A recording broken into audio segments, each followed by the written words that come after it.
Hey everyone, happy Friday.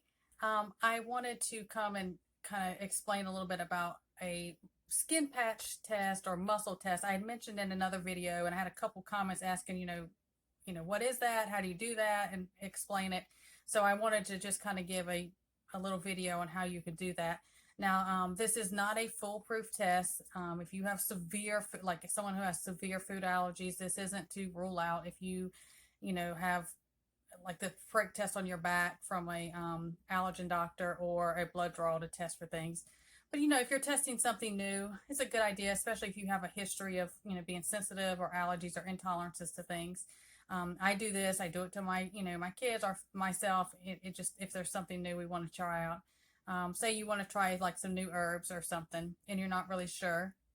You can cut those up really fine or make a poultice, and you add a little bit of water to it. And you're going to do that on the inner part of your arm, like right here underneath the crease of your elbow. And so you do at least a dime size amount. Now, a minimum of 10 minutes, unless you're having, you're starting to have a reaction to it, get it off immediately. Doesn't matter how short of a time it's been on there. But you can leave it up to 24 hours. If you leave it longer, do like a little one by one gauze or band-aid and kind of cover it. And, you're watching to see if you feel anything, itching, burning, redness, hives. If you get any of that, you need to take it off and wash it. If you notice that you're like, hey, this is really red or I'm getting hives, wash it off really good. And then do like a baking soda paste and put it on there really good. And that's going to help calm that down and neutralize it. If it's severe, you know, use common sense about things like that. If you've had like severe food anaphylactic reactions in the past, you need to be more cautious about that. And you could, if it's like oils or anything new you want to try.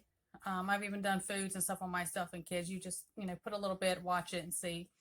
And usually like I said, it's not 100% guarantee, but usually if it's, you don't have any reactions or symptoms, even internal symptoms, like if you start feeling, you know, weird or nauseous or, oh my gosh, I'm getting heart palpitations or a migraine, you're having a reaction even if you don't have a skin reaction. And that's just the way that goes.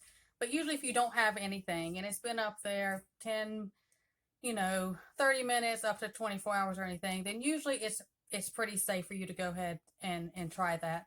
Now, if you use something like, if you're testing it like a pure essential oil, you have to dilute that in a carrier oil first. Don't just put a essential oil directly on you. They're extremely concentrated and strong.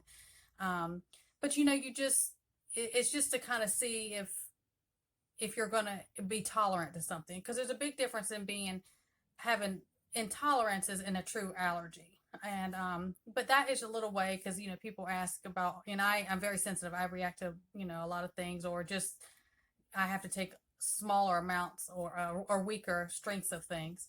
And so that's a good way to test that. I wanted to clarify that up. And just before you do it, make sure the area is good and clean. There's not like a barrier if you've had like a lotion or oil or anything. Just clean it really good before you start it. And that's just an easy quick way to do that, to see, especially if you want to try something new and you have a history. But of course, always be safe. Listen to your body. If you're having any kind of reaction or feeling bad, discontinue. And if you're having anything like that, do not ingest whatever you are testing on you. I hope that helps you guys and answer some questions. Like always, you can always email me, kclittleow@gmail.com. And you guys be well. God bless, and I'll see you next time.